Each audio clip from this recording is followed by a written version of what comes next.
Hello friends, my name is Jitendra Chaudhary and I welcome to all of you to prep IAS. दोस्तों, आज मैं बहुत ही इंटरेस्टिंग और इंटरनेशनल टॉपिक के बारे में बात करने वाला हूं।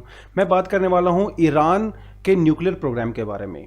ईरान के प्रेसिडेंट ने अभी रिसेंटली जो है 2 दिन पहले अनाउंस किया है कि ईरान ने जो न्यूक्लियर सेंट्रीफ्यूग्स को जो है अपडेट किया है और अपनी लेटेस्ट टेक्नोलॉजी को जो है दुनिया के सामने अनवील किया है। तो आज के मैं इसके बारे में ही बात करने वाला हूँ। देखिए, ये टॉपिक अपने आप में बहुत बड़ा है, ठीक है। तो मैं यहाँ पे इंडिया और ईरान के रिलेशनशिप के बारे में बात नहीं करने वाला हूँ, जो कि हम लोग अलग से टॉपिक में कर सकते हैं। यहाँ पे स्पेसिफिक मैं इसी टॉपिक के बारे में बात करने वाला हूँ, otherwise it would take lot of time. देखिए दोस्तों, थोड़ा सा पहले ईरान की लोकेशन के बारे में जान लेते हैं। ईरान जो है एक एशियन कंट्री है, ठीक है। ईरान जो है इंडिया का नेबर भी है, इमीडिएट नेबर नहीं है लेकिन यस इंडिया का नेबर है, ठीक है। जब पाकिस्तान इंडिया का पार्ट हुआ करता था तो ईरान और इंडिया जो है वो डायरेक्ट नेबर हुआ करते थे। काफ़ी गहरे जो है हमारे हिस्टोरिकल और कल्चरल रिलेशनशिप रहे हैं। इंडिया में जो मुगल कोर्ट हुआ करता था, मुगल कोर्ट में जो ऑफिशियल लैंग्वेज थी that was Farsi, means Persian language was the official language. Even आज भी अगर हम कानून की भाषा में पढ़ते हैं, कभी आप कोर्ट वगैरह में जाओ तो बहुत सारे पारसी और फारसी वर्ड का वहाँ पे यूज़ होता है। तो ईरान की थोड़ी सी लोकेशन देख लेते हैं। देखिए, ये है ईरान। ईरान की जो कैपिटल है वो है तेहरान।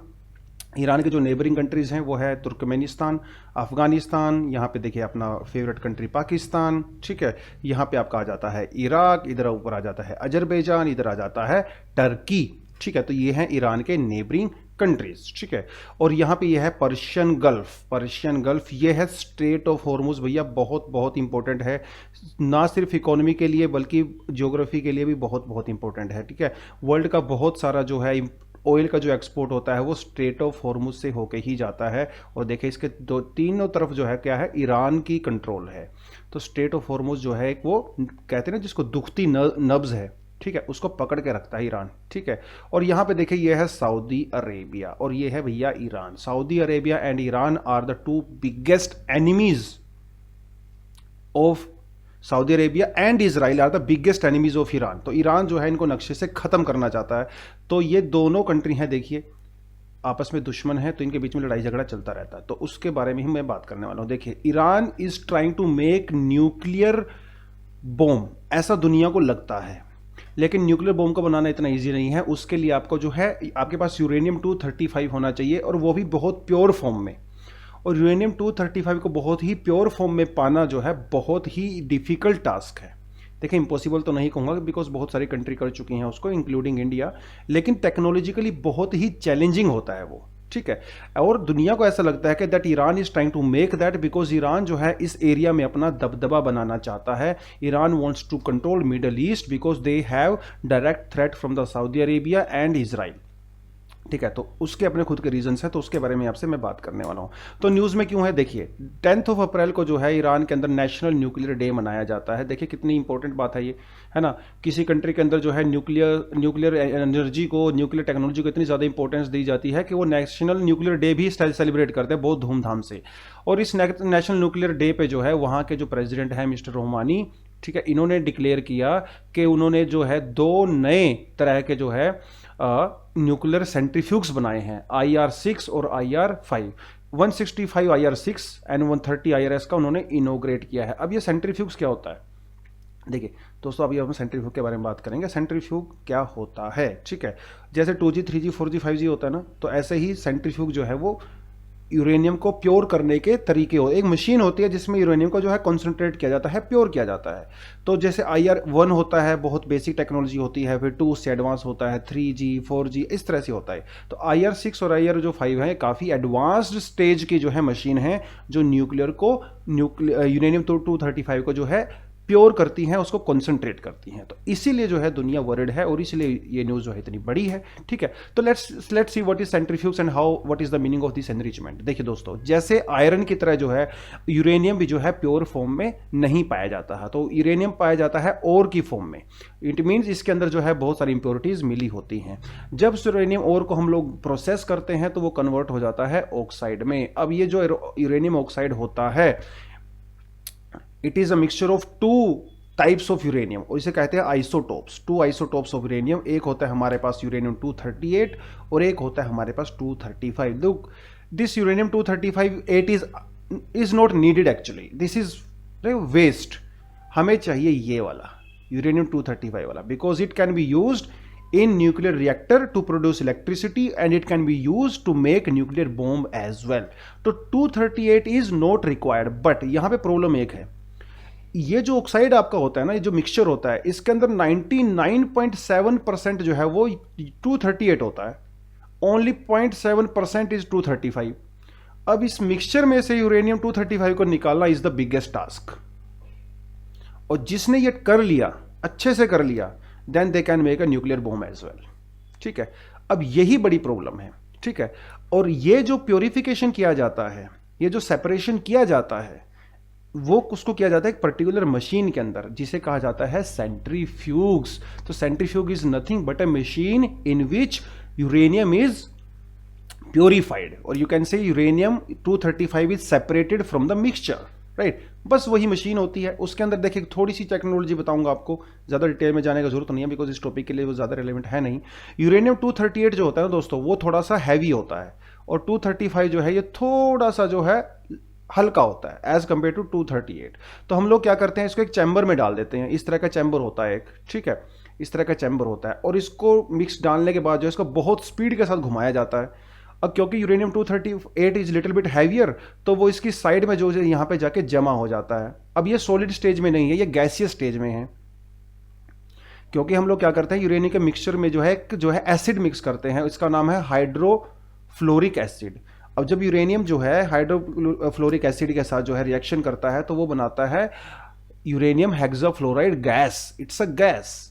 तो इस चैम्बर के हम लोग जो है इस गैस को भर देते हैं और इस चैम्बर को बहुत फास्ट स्पीड के साथ घुमाते हैं. घुमाने के बाद क्या होता है, देखो साइड में चला जाता है 238 और इस सेंटर में रह जाता है 235. तो सेंटर के अंदर थोड़ा सा बिल्कुल ही माइन्यूट जो है 235 कॉन्सेंट्रेटेड हो जाता है. लेकिन ये भी काफी नहीं है, इसको फर्दर घुमाना पड़ता है. फर्दर घुमाने के लिए इसको दूसरे चैम्बर में डाला जाता है, थोड़ा सा कॉन्सेंट्रेटेड उसमें हो जाता है, दूसरे से तीसरे में, तीसरे से चौथे में, ऐसे ही thousands and thousands of chambers के अंदर जो है इसको बार बार घुमाया जाता है और उसकी कॉन्सेंट्रेशन को बढ़ाया जाता है. These chambers are called centrifuges. तो सेंट्रीफ्यूग कोई बहुत बड़ी चीज नहीं है. ठीक है, आप यहाँ पे इस पिक्चर में क्या देख रहे हो, ये सेंट्रीफ्यूग ही है भैया. ये आप जो पिलर से दिखाई दे रहे हैं, they are centrifuges. They rotate with very high speed, 100,000 times per minute. ठीक है, इसके अंदर होती है आपकी हेक्साफ्लोराइड, यूरेनियम हेक्साफ्लोराइड गैस, और इसमें से जो है दूसरे में, दूसरे से तीसरे में, तीसरे से चौथे में, इस तरह से उसको डाला जाता है, और जो एंड प्रोडक्ट आता है उसके अंदर यूरेनियम 235 की कंसंट्रेशन थोड़ी सी ज्यादा होती है, उसको हम लोग कलेक्ट कर लेते हैं. Now, thing is, if uranium 235's concentration is between 3 to 5%, जो आखिर में हम लोग कलेक्ट करते हैं, it can be used as a fuel in nuclear reactors. But if concentration is more than 90%, it can be used to make a nuclear bomb. सारा खेल इस concentration का है. Concentration means purity of uranium 235. If uranium 235 or that gas is more than 90% pure, it can be used as a bomb. ठीक है, 3.5% तक आप electricity produce करने के लिए कर सकते हो. देखिए ये ईरान है, और इसके अंदर जहां पे आपको येलो कलर के मार्क्स दिखाई दे रहे हैं, ये यहाँ पे है न्यूक्लियर फैसिलिटीज. ठीक है, ये नटांज जो है, अरक, ये सबसे ज्यादा इंपॉर्टेंट है. नटांज, अरक और ये बशेर सबसे ज्यादा इंपॉर्टेंट है. यहाँ पे क्या करता है नटांज, देखिए क्या लिखा हुआ है, यूरेनियम एनरिचमेंट प्लान.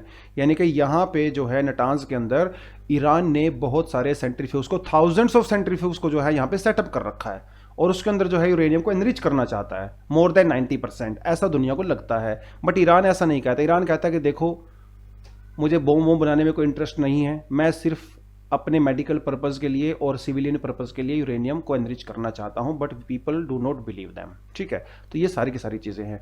थोड़ा सा इसके बैकग्राउंड में जाकर देखिए प्रेसिडेंट हैं वहां के, इंस्पेक्शन वगैरह कर रहे हैं, जो भी है. ठीक है, जैसा कि पॉलिटिशियंस हमेशा से करते हैं. देखिए दुनिया को थोड़ा सा शक हुआ ईरान के ऊपर 2002-2003 में, क्योंकि 2002-2003 में ऐसा दुनिया को पता लगा, यूरोप को, यूएसए को पता चला कि ईरान जो है कुछ हिडन लोकेशंस पे जो है यूरेनियम को एनरिच कर रहा है. उसके बाद जो है यूएसए ने, यूनाइटेड नेशंस ने और यूरोप ने जो है this impose sanctions on Iran. ठीक है, इकोनॉमिक सैंक्शंस ऑन ईरान. और जब आपके पास इकोनॉमिक सैंक्शंस लग जाएंगे, it means you are not able to do trade with other countries. और ईरान के जो है बिलियंस ऑफ डॉलर्स को जो है उसको फ्रीज कर दिया गया जो है बैंक्स के अंदर में, है ना। पैसा ईरान का ही है but they could not use, ठीक है, बिकॉज दैट वाज फ्रीज्ड। तो ईरान के अंदर जो है बहुत ज़्यादा इन्फ्लेशन हो गया, उसकी करेंसी बहुत ज़्यादा वीक हो गई, उसका ट्रेड जो है बिल्कुल डिस्ट्रॉय हो गया, राइट। तो ईरान ने क्या कहा, ईरान ने कहा कि देखिए आप मेरे सैंक्शंस को हटा दीजिए, मैं आपके साथ जो है डील करने के लिए तैयार हूं। तो उन्होंने 2015 में फाइनली देखिए इंटरनेशनल चीज़ें हैं, एक दो दिन में तो नेगोशिएशन नहीं होता है, तो they took around 10 years in negotiation and then they finally reached up to a conclusion, ठीक है। और उस डील को कहा जाता है joint comprehensive plan of action, JCPOA। तो भैया 2015 में फाइनली जो है वो डील पे पहुंचे कौन, Iran and other few countries. कितनी थी कंट्री, 6 कंट्रीज वर देयर, जिन्हें कहा जाता है P5+1 कंट्री। P5+1 कंट्री कौन कौन सी कंट्री थी, वो थी UK, USA, Russia, China, France and Germany. देखिए ये जो 5 कंट्री हैं they are permanent members of UNSC। Germany is not a member of UNSC, permanent member of UNSC, ठीक है। लेकिन these 6 countries they negotiated with Iran and finally they reached up to a conclusion, ठीक है। क्या conclusion पे वो लोग पहुंच गए, ठीक है, कंक्लूजन पे वो लोग पहुंच गए।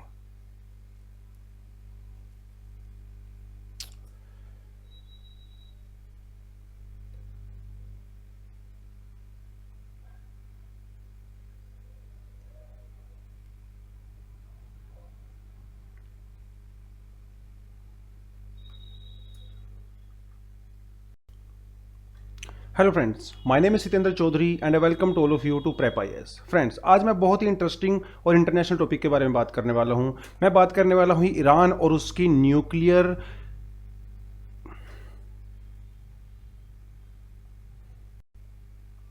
Hello friends, my name is Sitendra Chaudhary and I welcome to all of you to prep IAS. दोस्तों, आज मैं बहुत ही इंटरेस्टिंग और इंटरनेशनल टॉपिक के बारे में बात करने वाला हूं।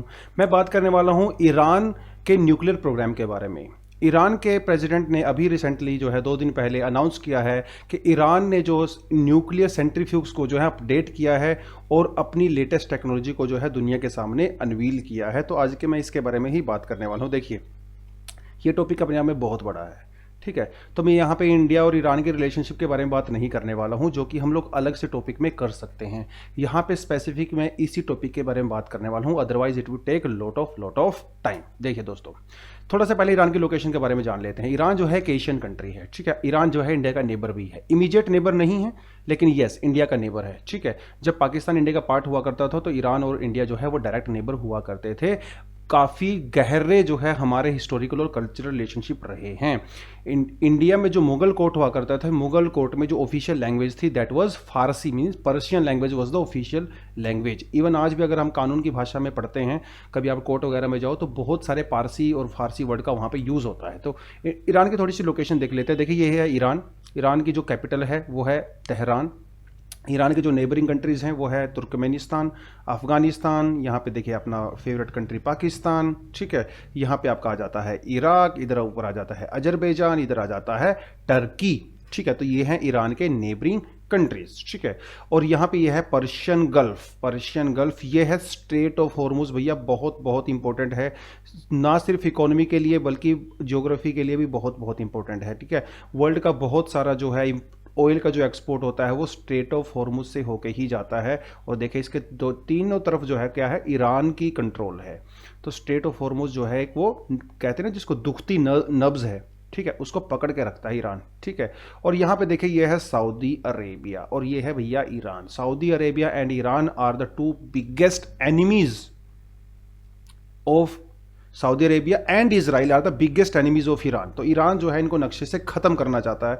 तो ये दोनों कंट्री हैं, देखिए आपस में दुश्मन है, तो इनके बीच में लड़ाई झगड़ा चलता रहता है। तो उसके बारे में ही मैं बात करने वाला हूं। देखिए, Iran is trying to make nuclear bomb, ऐसा दुनिया को लगता है, लेकिन न्यूक्लियर बॉम्ब को बनाना इतना इजी नहीं है। उसके लिए आपको जो है आपके पास यूरेनियम 235 होना चाहिए और वो भी बहुत प्योर फॉर्म में। और यूरेनियम 235 को बहुत ही प्योर फॉर्म में पाना जो है बहुत ही डिफिकल्ट टास्क है। देखिए इम्पॉसिबल तो नहीं कहूँगा बिकॉज बहुत सारी कंट्री कर चुकी हैं उसको इंक्लूडिंग इंडिया, लेकिन टेक्नोलॉजिकली बहुत ही चैलेंजिंग होता है वो, ठीक है। और दुनिया को ऐसा लगता है कि that Iran is trying to make that, because Iran जो है इस एरिया में अपना दबदबा बनाना चाहता है। Iran wants to control middle east because they have direct threat from the Saudi Arabia and Israel. ठीक है, तो उसके अपने खुद के रीजंस हैं, तो उसके बारे में आपसे मैं बात करने वाला हूं। तो न्यूज़ में क्यों है, देखिए 10 अप्रैल को जो है ईरान के अंदर नेशनल न्यूक्लियर डे मनाया जाता है। देखिए कितनी इंपॉर्टेंट बात है ये, है ना। किसी कंट्री के अंदर जो है न्यूक्लियर एनर्जी को, न्यूक्लियर टेक्नोलॉजी को इतनी ज़्यादा इंपॉर्टेंस दी जाती है कि वो नेशनल न्यूक्लियर डे भी सेलिब्रेट करते हैं बहुत धूमधाम से। और इस नेशनल न्यूक्लियर डे पे जो है वहाँ के जो प्रेसिडेंट हैं मिस्टर रोमानी, ठीक है, इन्होंने डिक्लेयर किया कि उन्होंने जो है 2 नए तरह के जो है न्यूक्लियर सेंट्रीफ्यूग्स बनाए हैं, IR-6 और IR-5। 165 IR-6 एंड 130 IR-S का उन्होंने इनोग्रेट किया है। अब ये सेंट्रीफ्यूग्स क्या होता है, देखिए दोस्तों, अभी हम सेंट्रीफ्यूग के बारे में बात करेंगे। सेंट्रीफ्यूग क्या होता है, ठीक है, जैसे 2G 3G 4G 5G होता है ना, तो ऐसे ही सेंट्रीफ्यूग जो है वो यूरेनियम को प्योर करने के तरीके हो। एक मशीन होती है जिसमें यूरेनियम को जो है कॉन्सेंट्रेट किया जाता है, प्योर किया जाता है। तो जैसे IR-1 होता है, बहुत बेसिक टेक्नोलॉजी होती है, फिर 2 उससे एडवांस होता है, 3G 4G इस तरह से होता है। तो IR-6 और IR-5 है काफ़ी एडवांस्ड स्टेज की जो है मशीन है, जो न्यूक्लियर को यूरेनियम 235 को जो है प्योर करती हैं, उसको कंसंट्रेट करती हैं। तो इसीलिए जो है दुनिया वरिड है और इसीलिए ये न्यूज़ जो है इतनी बड़ी है, ठीक है। तो let's see what is centrifuges and how what is the meaning of this enrichment. देखिए दोस्तों, जैसे आयरन की तरह जो है यूरेनियम भी जो है प्योर फॉर्म में नहीं पाया जाता है, तो यूरेनियम पाया जाता है ओर की फॉर्म में। इट मीन्स इसके अंदर जो है बहुत सारी इंप्योरिटीज मिली होती हैं। जब यूरेनियम ओर को हम लोग प्रोसेस करते हैं तो वो कन्वर्ट हो जाता है ऑक्साइड में। अब ये जो यूरेनियम ऑक्साइड होता है, it is a mixture of 2 types of uranium, और इसे कहते हैं आइसोटोप्स। 2 आइसोटोप्स ऑफ यूरेनियम, एक होता है हमारे पास यूरेनियम 238 और एक होता है हमारे पास 235। Look, this uranium 235 is not needed actually, this is waste. हमें चाहिए ये वाला यूरेनियम 235 वाला, because it can be used in nuclear reactor to produce electricity and it can be used to make nuclear bomb as well. तो 238 is not required, but यहां पे problem एक है, ये जो ऑक्साइड आपका होता है ना, ये जो मिक्सचर होता है, इसके अंदर 99.7% जो है वो 238 होता है, ओनली 0.7% इज 235। अब इस मिक्सचर में से यूरेनियम 235 को निकालना इज द बिगेस्ट टास्क, और जिसने ये कर लिया, अच्छे से कर लिया, then they can make a nuclear bomb as well, ठीक है। अब यही बड़ी प्रॉब्लम है, ठीक है। और ये जो प्योरिफिकेशन किया जाता है, ये जो सेपरेशन किया जाता है, वो उसको किया जाता है एक पर्टिकुलर मशीन के अंदर, जिसे कहा जाता है सेंट्रीफ्यूग्स। तो centrifuge is nothing but a machine in which uranium is purified, और you can say uranium 235 is separated from the mixture, right. बस वही मशीन होती है। उसके अंदर देखिए थोड़ी सी टेक्नोलॉजी बताऊंगा आपको, ज़्यादा डिटेल में जाने का जरूरत नहीं है, बिकॉज इस टॉपिक के लिए वो ज़्यादा रिलेवेंट है नहीं। यूरेनियम 238 जो होता है दोस्तों, वो थोड़ा सा हैवी होता है, और 235 जो है ये थोड़ा सा जो है हल्का होता है एज कंपेयर टू 238। तो हम लोग क्या करते हैं, इसको एक चैम्बर में डाल देते हैं। इस तरह का चैम्बर होता है एक, ठीक है, इस तरह का चैम्बर होता है, और इसको मिक्स डालने के बाद जो इसको बहुत स्पीड के साथ घुमाया जाता है। अब क्योंकि uranium 238 is little bit heavier, तो वो इसकी साइड में जो यहाँ पे जाके जमा हो जाता है। अब ये सॉलिड स्टेज में नहीं है, ये गैसियस स्टेज में है, क्योंकि हम लोग क्या करते हैं, यूरेनियम के मिक्सचर में जो है एसिड मिक्स करते हैं, इसका नाम है हाइड्रोफ्लोरिक एसिड। अब जब यूरेनियम जो है हाइड्रोफ्लोरिक एसिड के साथ जो है रिएक्शन करता है, तो वो बनाता है uranium hexafluoride gas, it's a gas. तो इस चैम्बर के हम लोग जो है इस गैस को भर देते हैं, और इस चैम्बर को बहुत फास्ट स्पीड के साथ घुमाते हैं। घुमाने के बाद क्या होता है, देखो साइड में चला जाता है 238, और इस सेंटर में रह जाता है 235। तो सेंटर के अंदर थोड़ा सा बिल्कुल ही माइन्यूट जो है 235 कॉन्सेंट्रेटेड हो जाता है, लेकिन ये भी काफ़ी नहीं है, इसको फर्दर घुमाना पड़ता है। फर्दर घुमाने के लिए इसको दूसरे चैम्बर में डाला जाता है, थोड़ा सा कॉन्सेंट्रेटेड उसमें हो जाता है, दूसरे से तीसरे में, तीसरे से चौथे में, ऐसे ही thousands and thousands of chambers के अंदर जो है इसको बार बार घुमाया जाता है और उसकी कॉन्सेंट्रेशन को बढ़ाया जाता है। These chambers are called centrifuges. तो सेंट्रीफ्यूग कोई बहुत बड़ी चीज़ नहीं है, ठीक है। आप यहाँ पे इस पिक्चर में क्या देख रहे हो, ये सेंट्रीफ्यूग है भैया, ये आप जो पिलर से दिखाई दे रहे हैं, they are centrifuges. They rotate with very high speed, 100,000 times per minute, ठीक है। इसके अंदर होती है आपकी हेक्साफ्लोराइड, यूरेनियम हेक्साफ्लोराइड गैस, और इसमें से जो है दूसरे में, दूसरे से तीसरे में, तीसरे से चौथे में, इस तरह से उसको डाला जाता है और जो एंड प्रोडक्ट आता है उसके अंदर यूरेनियम 235 की कंसंट्रेशन थोड़ी सी ज़्यादा होती है, उसको हम लोग कलेक्ट कर लेते हैं। Now thing is, if uranium 235 concentration is between 3 to 5%, जो आखिर में हम लोग कलेक्ट करते हैं, it can be used as a fuel in nuclear reactors. But if concentration is more than 90%, it can be used to make a nuclear bomb. सारा खेल इस concentration का है। concentration means purity of uranium 235. If uranium 235 or that gas is more than 90% pure, it can be used as a bomb.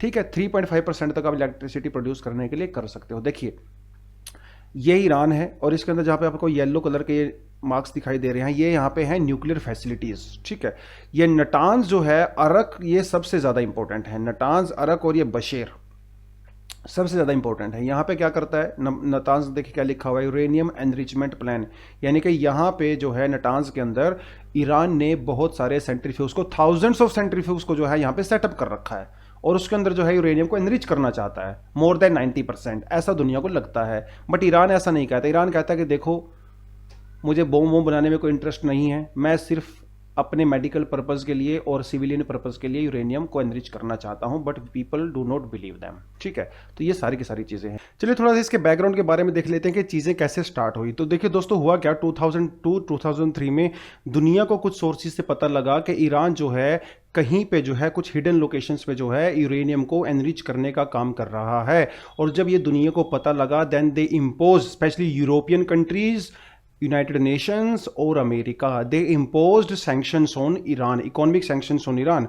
अब जब economic sanction आपके पास लग जाएंगे, then Iran was not able to do trade with other countries. ठीक है, तो Iran का जो है बिलियंस ऑफ डॉलर जो है वो बैंक्स के अंदर फ्रीज हो गया। ईरान के अंदर इन्फ्लेशन बहुत ज़्यादा हो गया, उसकी करेंसी जो है बहुत ज़्यादा वीक हो गई। तो फाइनली जो है Iran and other countries they started doing some sort of negotiation to reach up to a deal. ठीक है, क्योंकि दोनों पार्टी की कुछ कुछ डिमांड थी। ईरान का कहना था कि देखिए मेरे ऊपर जो सैंक्शंस लगे आप इनको हटा लीजिए।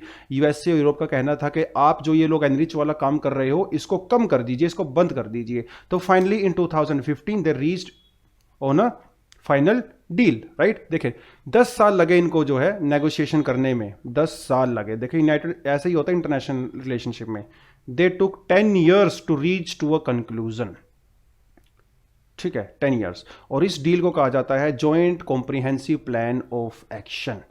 ये कौन कौन सी कंट्री थी, जब ईरान एंड अदर 6 कंट्रीज। और वो अदर 6 कंट्री कौन सी थी, वो थी आपकी UK, USA, Russia, China and France. These are the 5 permanent members of United Nation Security Council and along with Germany, these were the 6 countries they negotiated with Iran and finally a deal was reached. ठीक है, और ये deal जो है कौन verify करता है इसको, IAEA, मतलब इंटरनेशनल एटॉमिक एनर्जी एजेंसी। ये भैया यूनाइटेड नेशन के अंडर में काम करती है। ठीक है, तो ईरान के अंदर जो साइट्स थी उनको जो है विजिट करता है, इंस्पेक्शन करता है, रिपोर्ट बनाता है। ठीक है, तो वो सारे के सारे काम करता है। देखिए तो इस डील ने जो है ईरान के ऊपर कुछ कंडीशन रखी। इन्होंने कहा कि देखो भैया, आपने जितना भी यूरेनियम 20% या उससे ज़्यादा एनरिच कर रखा है उसको ख़त्म कीजिए। ठीक है, पहली बात तो ये। दूसरी बात ये कि आपको एनरिच कर सकते हो विदाउट एनी प्रॉब्लम, हमें कोई दिक्कत नहीं है, लेकिन उस एनरिचमेंट का लेवल जो है it should be between 3 to 5% only, because this is what which is required for the production of electricity. उससे ज्यादा वो क्या करना है। ईरान ने कहा नहीं नहीं, देखो मुझे मेडिसिन पर्पज के लिए भी चाहिए। तो उसने बोला okay, but you can not exceed that limit beyond 300 kg। Iran ने जो है, ईरान ने 1500 किलोग्राम से ज़्यादा जो है यूरेनियम एनरिच कर रखा था बियॉन्ड 20%। तो उन्होंने क्या किया है, they can now have only 300 kg and 1200 kg was shifted to Russia. ठीक है, तो बहुत सारी सैंक्शंस इनके ऊपर लगाए। उन्होंने बोला कि अगले 15 साल के लिए जो है आप 3.5, मतलब एग्जैक्ट जो है ये 3.67% है। तो इस डील के अंदर में उन्होंने कहा कि अगले 15 साल के लिए आप जो है 3.67% से ज़्यादा एनरिच नहीं कर सकते। उसके अलावा जो नतांज के अंदर आपकी न्यूक्लियर फैसिलिटी है आप उसको भी बंद करोगे। आपने जो हैवी वाटर जो पावर प्लांट लगा रखा है, आप उसको भी बंद करोगे। तो इन्होंने ईरान के ऊपर जो है बहुत सारे सैंक्शंस लगा दिए। बदले में उन्होंने जो है इन सैंक्शंस, जो ईरान के ऊपर बहुत सारी कंडीशंस लगाई गई, बदले में उन सैंक्शंस को जो है कुछ ढीला कर दिया गया over a period of time. ठीक है, तो ईरान भी खुश, यूरोपियन कंट्रीज भी खुश, बट यूएसए वाज नॉट खुश, बिकॉज यूएसए में जो है मिस्टर ट्रंप थे। Mister Trump was deeply unhappy with this deal. ठीक है, उन्होंने कहा कि देखो, मैं ईरान के ऊपर भरोसा नहीं करता, ईरान कुछ भी कर सकता है। ठीक है, पहाड़ों के अंदर में जो है अंडरग्राउंड में फैसिलिटी बना सकता है जो सैटेलाइट के अंदर डिटेक्ट नहीं होगी। ऊपर से 2025 या 2030 के बाद जो है ये डील कुछ बात ही नहीं करती है। और ऊपर से Iran is also making intercontinental ballistic missiles. What is the purpose of ICBM? Purpose of ICBM is to attack other countries. तो मिस्टर ट्रंप ने कहा कि देखो, इस डील के अंदर जो है आप इंटरनेशनल कॉन्टिनेंटल बैलिस्टिक मिसाइल को भी लेके आओ, only then I will stay in this treaty. ठीक है, दिस डील। तो अब वो माना, ईरान माना नहीं, तो उन्होंने क्या किया, 2018 में यूएसए ने इस ट्रीटी से विड्रॉ कर लिया। Now USA is a major player. अब जब यूएसए ने विड्रॉ कर लिया तो ईरान ऑल्सो सेड के now I will also try to violate these conditions of the deal because USA is not a part of it.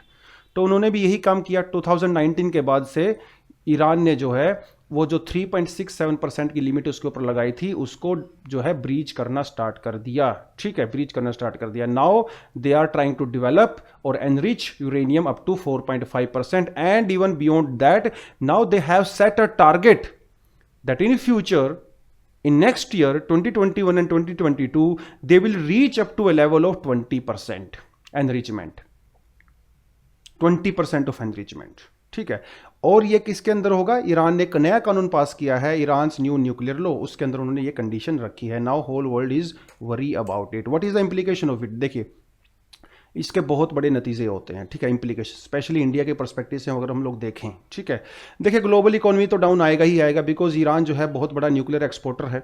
ठीक है, तो जब फ्यूल प्राइस इंक्रीज हो जाएंगे, because now Iran is not able to do trade with other countries, right. तो जब fuel price बहुत high हो जाएगा पेट्रोलियम का, तो इकोनॉमी भी भैया डाउन डेफिनेटली आएगी, इन्फ्लेशन होगा, वो सारी की सारी चीज़ें होंगी। ठीक है, और पॉलिटिकल टेंशन तो जरूर होगा, पॉलिटिकल टेंशन होगा, right, because strait of Hormuz is controlled by Iran and Iran even threatened all European powers that I will block this Hormuz. ठीक है, सुधर जाओ नहीं तो I will block this Hormuz. Even Iran did that blockage up to certain level, उसने ऐसा कुछ किया भी था। ठीक है, और ईरान की जो न्यूक्लियर फैसिलिटीज है इनके ऊपर लगातार जो है इजराइल अटैक करता रहता है, साइबर अटैक्स। अभी 3-4 दिन पहले भी साइबर अटैक हुआ था वहां पे। ठीक है, तो उसकी वजह से पॉलिटिकल टेंशन जो है सऊदी अरेबिया में, ईरान में, इजराइल में बहुत सारी चलती रहती हैं। ठीक है, ऊपर से येमन के अंदर जो है बहुत सारा जो है वो डोमेस्टिक, वहां पे सिविल वॉर चल रहा है, वहां पे भी जो है सऊदी अरेबिया और ईरान जो है काफ़ी एंगेज्ड हैं। ठीक है, तो वो एरिया जो है उसकी पूरी पॉलिटिकल टेंशन वहां पे बहुत ज़्यादा हो जाती है, वहां की स्टेबिलिटी जो है वो थ्रेटन हो जाती है। ठीक है, इंडिया तो देखिए भैया सफ़र करेगा ही करेगा, बिकॉज इंडिया जो है, India was the third largest country जहां पे ईरान जो है वो अपना ऑयल जो है एक्सपोर्ट करता था। अब क्योंकि सैंक्शंस लग चुके हैं ईरान के ऊपर, तो India is also not able to do trade with Iran. तो इंडिया के एक तो इकोनॉमिक रिलेशनशिप खराब हो रहे हैं। ठीक है, इंडिया की इकोनॉमी डाउन आ रही है क्योंकि उसकी वजह से इंडिया को दूसरी कंट्री से जो है वो इंपोर्ट महंगा, जो है महंगे रेट पे जो है इंपोर्ट करना पड़ रहा है। तो इंडिया में जो है पेट्रोल वगैरह के दाम बहुत ज़्यादा बढ़ जाते हैं। ऊपर से इंडिया का जो बायलेटरल रिलेशनशिप था ईरान के साथ, वो भी इंपैक्ट हो रहा है। ठीक है, तो वो इंडिया के ऊपर तो इसका इंपैक्ट है ही। दूसरा, चाबाहर पोर्ट, देखिए ये है जी यहाँ पे चाबाहर पोर्ट, चाबाहर पोर्ट। ठीक है, चाबाहर पोर्ट को कंस्ट्रक्ट करने का ठेका जो है, यानी कि कॉन्ट्रैक्ट जो है वो लिया हुआ था इंडिया ने। ठीक है, क्योंकि चाबाहर पोर्ट अगर बन जाता है तो इंडिया इसका यूज कर सकता है for the trade in Iran and Afghanistan. ठीक है, तो ये रूट जो है इंडिया यहां से बना सकता था और इस एरिया में जो है इंडिया का अपना रोल इंक्रीज कर सकता था, क्योंकि यहां पे देखो ये पाकिस्तान के अंदर जो है ग्वादर, जिसको चाइना डेवलप कर रहा है। ठीक है, तो ये ग्वादर पोर्ट को जो है काउंटर करने के लिए चाबाहर पोर्ट का इंडिया यूज कर सकता था। Now because assets of Iran are freezed, India is not able to do trade with the Chabahar port. तो वो भी यहाँ पे थोड़ी सी प्रॉब्लम यहाँ पे क्रिएट हुई है। और इंडिया यूएस का रिलेशनशिप तो वह खराब होगा इसकी वजह से। क्यों? क्योंकि America is pressurising India to stop oil import from Iran, but India does not have that much options, right, because India के अंदर लोकल तो हम प्रोड्यूस करते नहीं हैं। तो India is dependent on other countries and Iran is a big source of crude oil to India, right. So that is why, because of that pressure, India and US relationship are also getting little bit detrimented, right. और Iran के साथ तो हमारे relation खराब हो ही रहे हैं, तो इंडिया के ऊपर तो बहुत बड़ा इंपैक्ट है ही, साथ के साथ जो है इंटरनेशनल इंपैक्ट भी इसके ऊपर पड़ता है बहुत ही ज़्यादा। तो इस टॉपिक के बारे में यही बहुत कुछ था। देखिए टॉपिक ये बहुत बड़ा है, ठीक है। अगर फ्यूचर में इस टॉपिक से कुछ भी आए तो आपको उसको अपडेट कर लेना है। इंटरनेशनल रिलेशनशिप का टॉपिक है, करंट अफेयर में तो आपको पूछा ही जाता है। देखिए international relationship as such prelims का पार्ट नहीं है, लेकिन यहां से करंट अफेयर बेस्ड क्वेश्चंस पूछे जाते हैं, स्पेशली मैप बेस्ड क्वेश्चंस। तो अगर फ्यूचर में इस तरह से कोई भी इस एरिया से रिलेटेड क्वेश्चन आता है तो you should have a separate notebook, और आपको उस नोटबुक के अंदर ही you should note down all the points, ठीक है। स्पेशली प्रीलिम्स ओरिएंटेड और मेंस ओरिएंटेड जो भी एनालिटिकल पार्ट यहाँ पे है उसको आपने इंक्लूड करना है, ठीक है। तो जैसी जो हमने आज बातें की हैं, अरे मेंस में ही लिखना होता है, कोई बहुत ज़्यादा बड़ी बात नहीं है। You should have a little bit understanding of the locations and bilateral relationships and all that, ठीक है। इंटरनेशनल इंप्लीकेशंस क्या होता है, थोड़ा सा आपको पता होना चाहिए। अगर आपको सब पता होगा तो your topic can be holistically prepared. तो आज ये टॉपिक खत्म नहीं होता है। पहले आपको मैं एक बात बता दूं, जब भी आप फ्यूचर में न्यूज़पेपर वगैरह पढ़ोगे, न्यूज़ देखते हो, you should continue updating your notes, ठीक है। आप अपने अपडेट्स को, नोट्स को अपडेट करते रहो। इस न्यूज़ को जो है आप ध्यान से देखिए, समझिए और एक अंडरस्टैंडिंग बनाइए। रट्टा मारने से कुछ भी नहीं होने वाला है, ठीक है। तो that is all for the day. Thank you very much and all the best.